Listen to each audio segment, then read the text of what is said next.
Bonjour à toutes et à tous. J'espère que tout le monde va bien, que la semaine va bien. Je sais que c'est une semaine un peu difficile. Il y a beaucoup de choses qui passent maintenant dans le monde qu'on n'est pas expecté exactement après beaucoup d'autres choses qui passent. Mais les journées pour nous vont très bien, très jolies. Les journées ici, c'est très joli aujourd'hui en Espagne. On est à la sud de l'Espagne, près à Malaga, pas très loin de Malaga. C'est très clair aujourd'hui. C'est un peu hier, en avant-hier, il y avait des pluies, aussi un peu de nuages. Mais maintenant, c'est clair et ça là, il s'appelle Canillas de Albaida, pardonnez. Et c'est une petite ville en la montagne, pas très loin de la mer.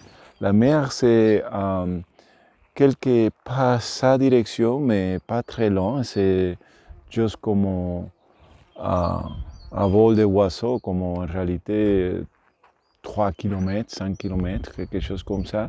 C'est pas très loin, mais aussi on a la montagne, que c'est fantastique. Il y a quelqu'un dans la ville là, est une très jolie ville où on reste en le top de la montagne. C'est un peu chaud parce qu'il y a pas, la vue, et la roue, c'est un peu, il tourne beaucoup, mais sinueux, ça c'est très sinueuse. Mais quand on est arrivé ici, c'était très très bien. Pour les gens qui ne me connaissent, je suis Mani, el boricua français. Je suis de Puerto Rico. Je né et grandi en Puerto Rico, mais aussi je suis français par ma femme. Et on habite en notre camping-car, et là, le camping-car, et avec notre deux chats. Et je dis je parle de ma vie maintenant. Et aussi, un des jours, je parle en français. Parce qu'il faut que je parle en français. Je parle en espagnol, je parle bien anglais aussi, les deux, parce que c'est ma première langue, mais français, il faut que je pratique. Je pratique quand je parle avec vous, et aussi je lis un livre. Maintenant, je lis le livre qui s'appelle Insoutenable, Paradis, de Gregory Puy, qu'il est un podcaster, il a un podcast qui s'appelle Vlan, que c'est très bien. Maintenant, il a aussi un Instagram qui s'appelle Vlan Podcast, je pense. Et il s'appelle Gregory Puy. Il est une personne bien, il est comme une personne bien. Et le livre parle de le dilemme de l'humain avec les planètes. C'est un peu comme ça. Ok, je vais continuer maintenant. Il dit, ok, attends. En conséquence, les individus font d'abord des efforts pour eux en consommant des produits qui sont bons pour eux. Moins de viande, plus de bio, de vélo, de sport, mais ce qui est bien pour moi ne l'est pas forcément pour les autres.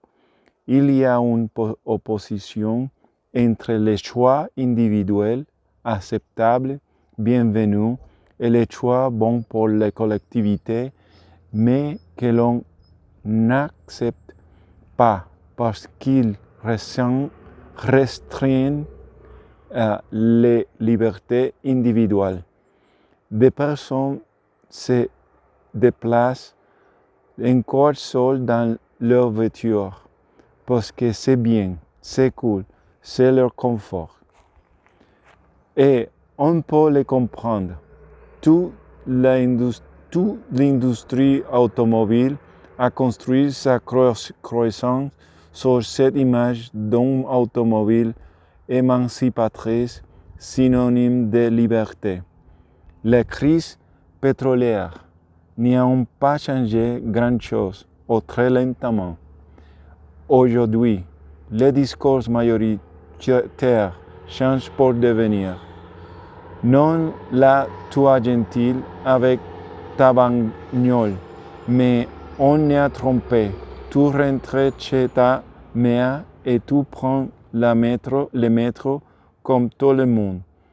Comme on imagine que ça va passer, que les gens vont changer sur un claquement des doigts, ce n'est pas possible.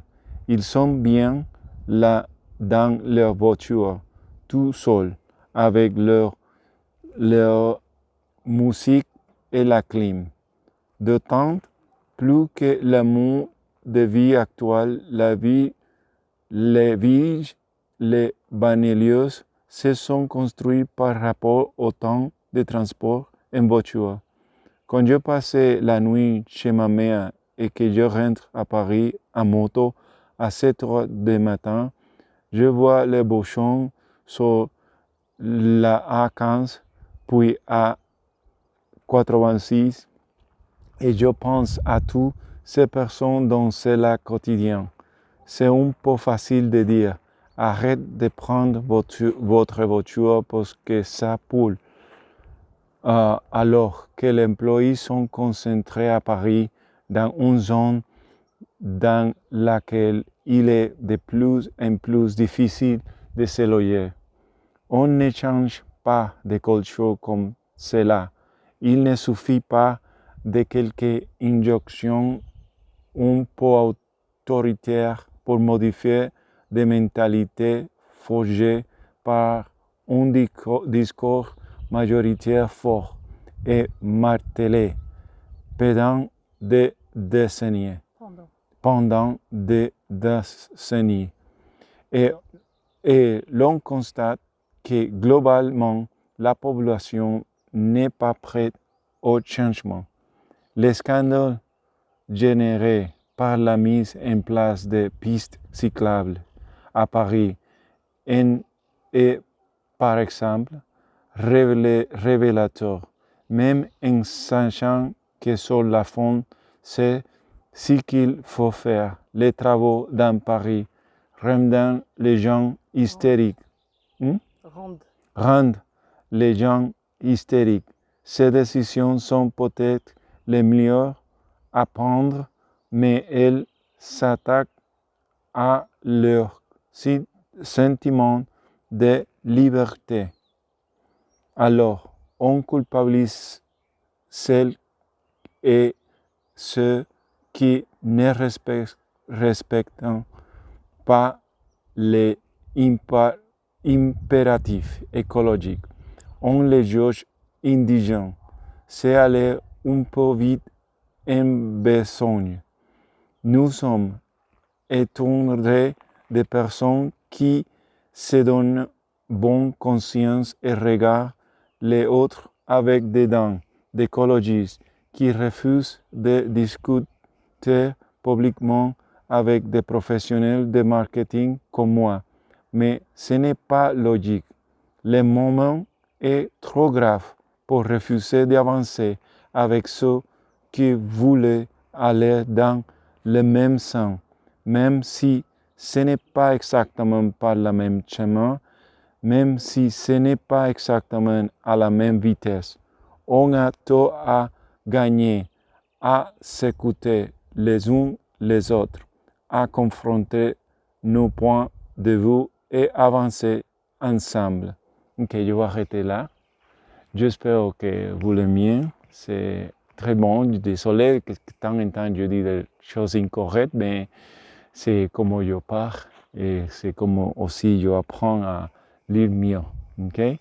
J'espère que vous avez un très bon fin de semaine et ciao.